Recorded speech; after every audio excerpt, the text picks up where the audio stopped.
The videos posted on the Quick Gallopers YouTube channel usually carry a length of anywhere between 10 to 15 minutes. The channel had to make an exception for trainer Phillip Elliott. This riveting and compelling interview by trainer Phillip Elliott is close to 24 minutes in duration, and is split into two parts. In part 1, Elliott in his own engrossing style shares how he started as a jockey and his move to becoming a condition of thoroughbred horses. Watch and listen to every word from trainer Phillip Elliott, and look out for part 2. Speaking with trainer Phillip Elliott, a man popularly called Jugo. How did you get this name Jugo? That name Jugo, I have that name. A born come here, they calling me Jugo. I don't even know how I come by that name. But I just hear my people and my family, everybody calling me Jugo from a barn. So I just work with it. How did Jugo get involved in horse racing? Well, Jugo get involved in horse racing because I born close by the track. I born right across the line, the train line from the track. So I born come see my mother selling fish and bami up the track. First lady ever sell fish and bami up the track. During the week, she sell orange ripe banana at the 1 furlong post. So I've been around her from a very tender age, helping her carry the basket, helping her to sell the orange and thing.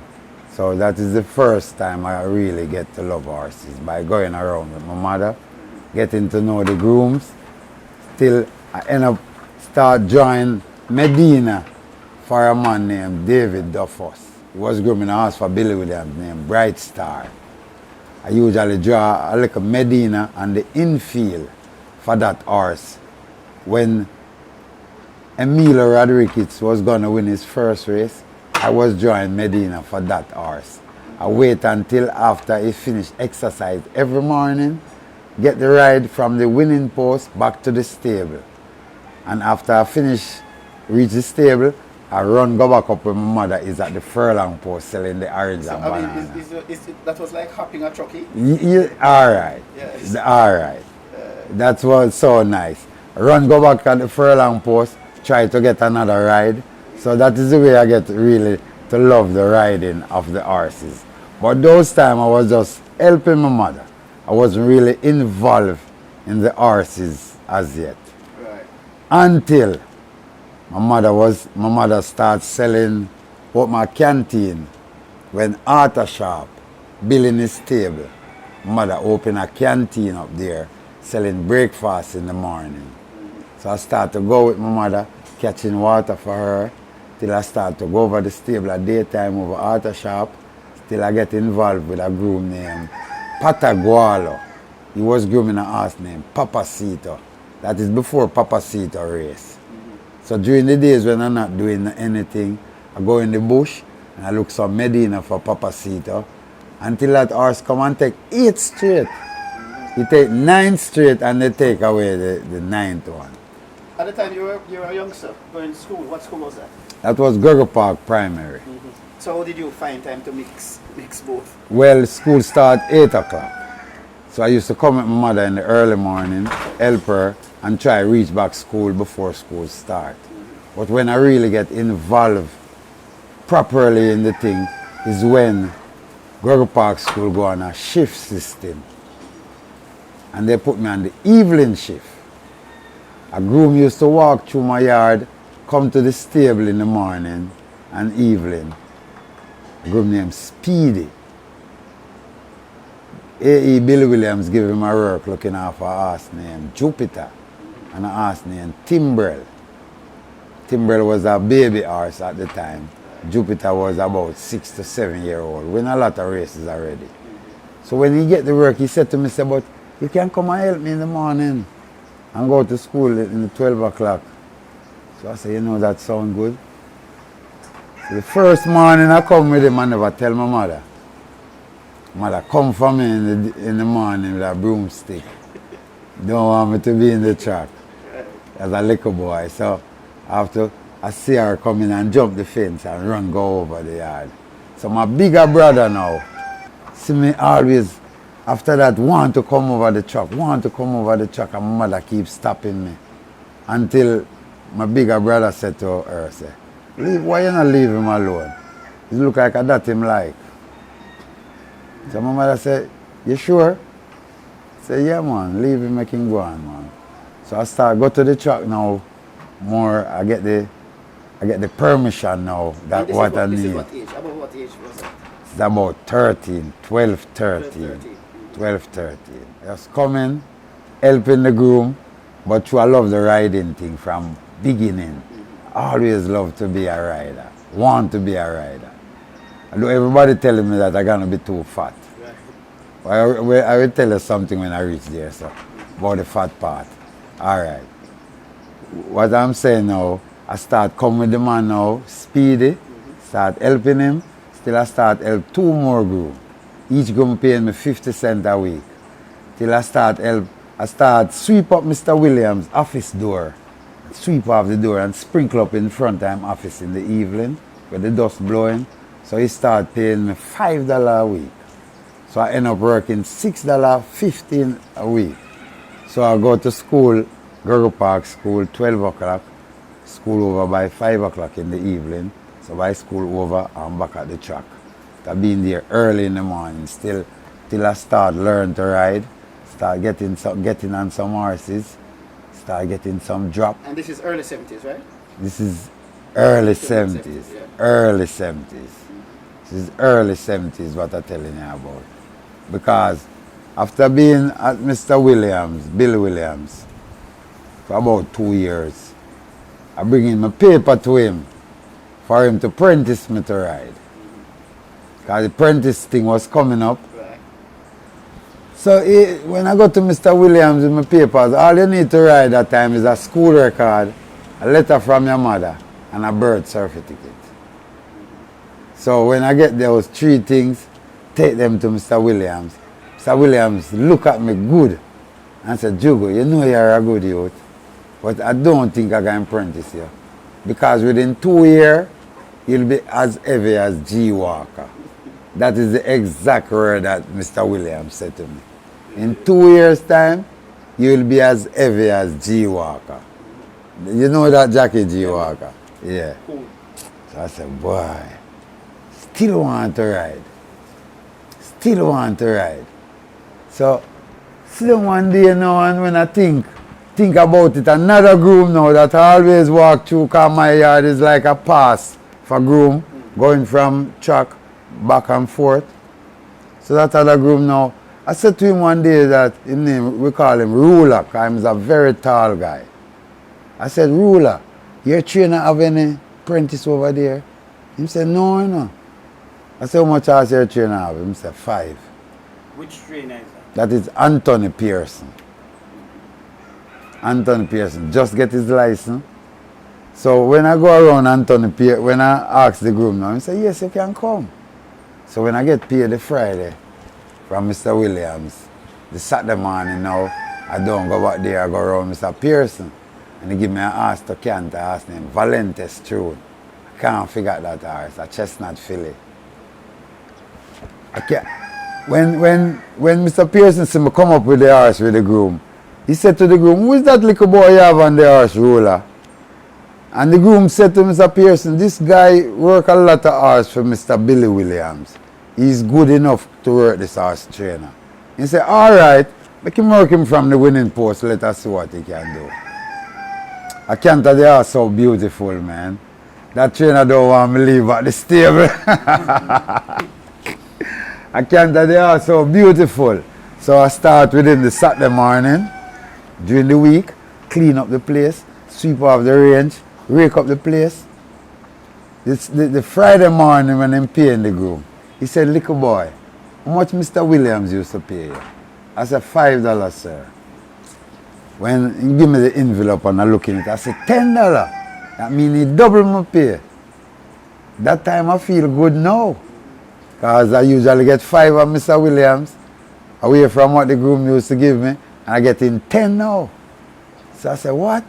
This man only have 5 hours and give me $10. Billy Williams have 45. I was getting 5, so maybe this is the right place for me. So I run Mr. Pierce now, doing what I'm doing, working all the horses and things as a little boy, till the apprentice thing come up. Pearson was the assistant to Mr. Bobby Hale. So after Mr. Hale leave and go to foreign for a couple of years, he leave his gears and all his things with Mr. Pearson. So when he returned, he come back for some of the gears, some of the horses that he leave with Mr. Pearson. So I start to go with Mr. Bobby Hale and Mr. Pearson, both of them together. Because Mr. Bobby Hale apprenticed Mr. Pearson. So he always still helping Mr. Hale to saddle and things like that. So I'm between the both of them. So when the apprentice thing come up, Mr. Bobby Hale take my papers. That was the Wednesday. And I go to gate, to pass the gate test the Friday. The Thursday, I pass the gate test the Thursday. The same Thursday, Mr. Hale take me to Jockey Club. That day was no racing commission as yet. Yeah. Take me to Jockey Club. Then I go to Jockey Club. Mr. Hale said, well, this is my apprentice, and introduced me to the stewards and things like that. And they asked me a few questions, like how much length I'm supposed to go before I claim the rail. And I said, 2 length. He said, this guy know the thing, man. This guy have sense. Give him license. That is how I get my jockey license. What you know. age was that?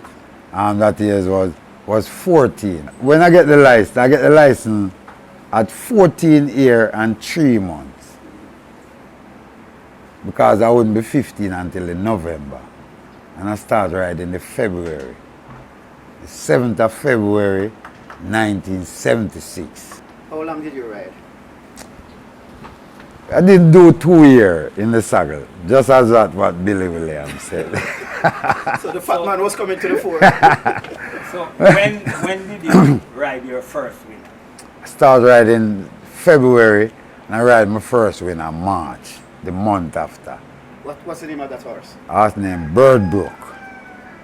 But I ride him like, I win on him this week, I ride him back the other week, and fell in the race at the furlong post. And ring out my foot. I ring out my left foot. So it take me a little time before getting back in the saddle. And through lack of exercise, my foot, I can't walk on my foot. So the exercise that I can't get and things like that, let me put on a lot of weight. So in your period of riding, how many winners did you ride? I ride 5 winners in my career. 5 winners out about 100 ride. So because of the weight issue, you decided that the riding can't work anymore. Well, I'm still around Mr. Pearson as my apprentice master. Still around Mr. Pearson, still around Bobby Hale, till Bobby Hale migrated again. Within no time, within a year or 2, he migrated again. So all what he has come back to Mr. Pearson now. So I ride 76, a little at 77. 78 I didn't get any ride. So 1979, Mr. Pearson supposed to go on a 6-month suspension. So a trainer named John Mackenzie gonna take over the stable. So Mr. Pearson said, why you don't take an assistant license that you can help deal with the horses and help program the horses? I said, I don't want that trainer, I'm a jockey. So the trainer said, jockey? How much ride they get in 1978? I said, 4 ride. He said, can a jockey get 4 ride? That's not a jockey. So I go home the night and I think about it. Think about it. I said, being a trainer. I'm so young man. You don't want to be a trainer yet. But when I think about it, I decide to say, all right, I'm going to take the assistant license. And Mr. John Mackenzie apply for my assistant trainer. 79, that is when I get the assistant trainer's license. So me and John Mackenzie start taking care of the horses for 6 months until Mr. Pearson returned. So Mr. Pearson returned, there with Mr. Pearson exercising the horses them same way, feeding up the horses, taking care so that everything all right with the horses as what an assistant supposed to do. So after I'm be there now, 79, 80, 81, 81, 1981 January to February, I get a call that I'm going to be entering in the training school coming up. I get a letter from Racing Commission that I'm one of the guys that they choose to go in the training school. So been in the training school for about 6 to 7 months. It's 1981. I graduated in December 81. But they didn't let us start training until 82, when everybody was coming out in February. When the license session in February. That is when I start training. 1982 February. Didn't win a race in 82. Didn't win a race in 83. Win my first race as a trainer in 1984. With the same horse that I just get when I get my license. In 82, I get 2 horses. A horse named Segregation and a horse named Pieces of Ice. I get 3 horses. Segregation, Pieces of Ice, and a horse named Fairy Boots. I get that horse. So which one you won the first race with? Fairy Boots. Fairy Boots. You know how we get that horse, Fairy Boots? That horse was a well-bred horse. That horse is by Baghdad, Fairy Queen. His mother runs second in the Derby. Fairy Queen brother, which is Kingpin, win the Derby. Because Kingpin come down Utah Road, you know, but him born out here. Right. So he win the Derby, you remember beating Paradox and Takian. Alright. This horse now, Fairy Boots, how are we gonna get that horse? 40 horse on the farm that year. And 39 sell. Leave that horse alone. Because a wire cut him around the front foot and leave an ugly mark. Leave an ugly mark in front of the giant, right at the giant. He tie up his foot in a wire and the wire give him that cut. So for months that horse couldn't walk because that cut what he get on the giant. So nobody didn't want that horse to buy. So we go up there, me and a man named Wilfred Chin. Same Wilfred Chin that is training now. We go up there looking at horse to buy. That was the only horse left on the farm that year. That was Grange Farm, run by Eunice father and Roy Parks. That is Anthony Eunice's father, running the farm at the time. And another man named Joe Watt. And Joe Watt, right. So we go up there looking at horse to buy, and that horse was the only horse left on the farm that year. So Eunice said to the Chinaman, we have 1 horse left on the farm, but I'm not going to sell that horse. I need that horse to come back on the farm to be a mare. I'm going to lease you that horse. And a 25% thing. Mr. Wilfred Chin was the owner, and I get that horse to train. How would you say your training career has gone since 1981? Not as well as I would hope it to go, because I bring on a lot of good horses, and I end up losing them. Name me some of the better horses you would have conditioned and some of the major races you would have won. Well, the first good horse I trained is a horse named Fairy Boots. I win the Breeders' Produce Stake with that horse. And I run second in the Oaks to Thornbird. Thornbird beat her in the Oaks. So that was my first classic run for me as a trainer. And I train a horse named Fantastic Pooh. I win 10 races with that horse. I win the Paul Newman Trophy. I win the WBLP Cup. I win a lot of trophy races with that horse. I train another horse named the Deal Maker. I win 7 races with that horse. Win from C class to A1 with that horse. That is the Deal Maker. And I get another horse named Right on Time.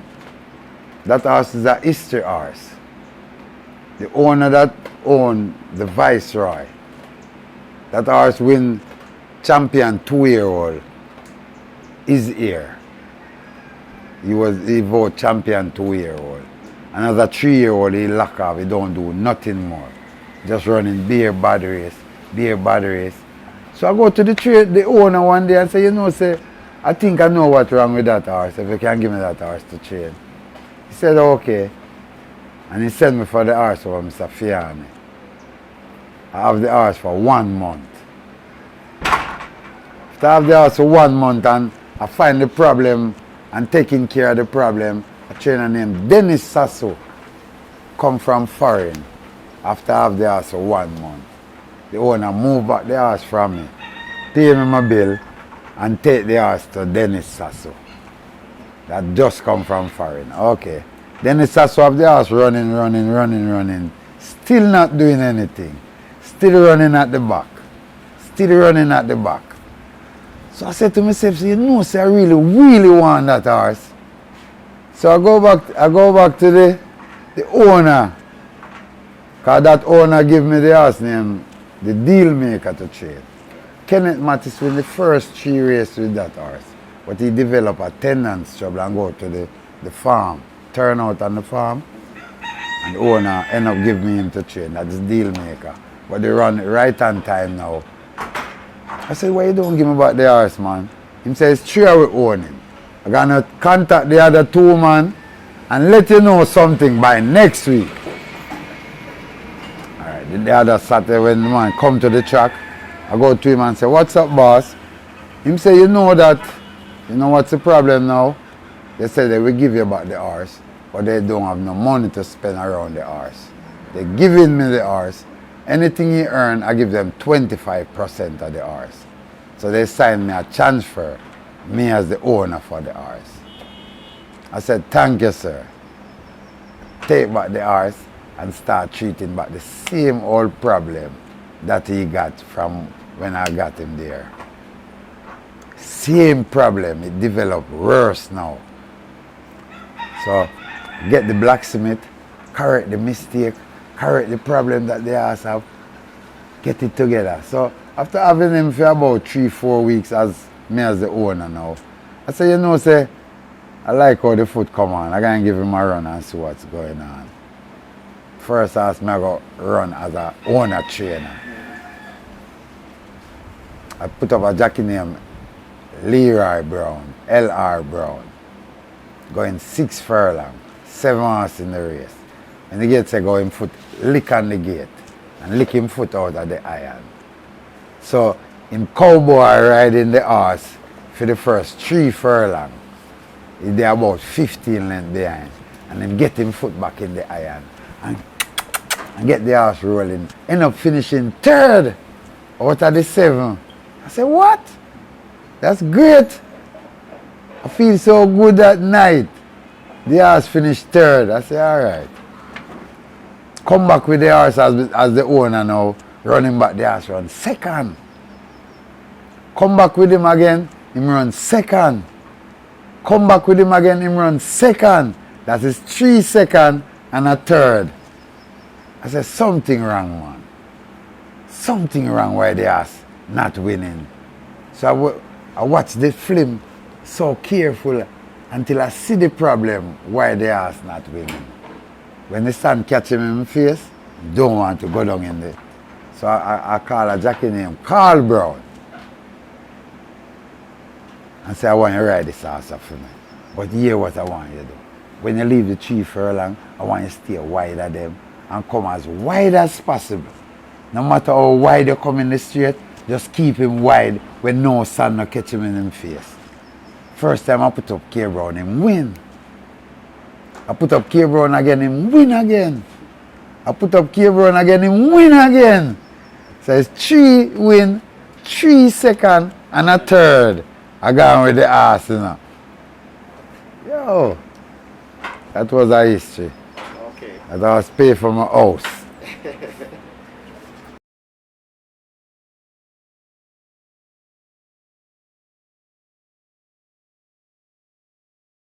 Thank you for watching another video produced by the team from QuickGallop.com, YouTube channel, The Quick Galloper.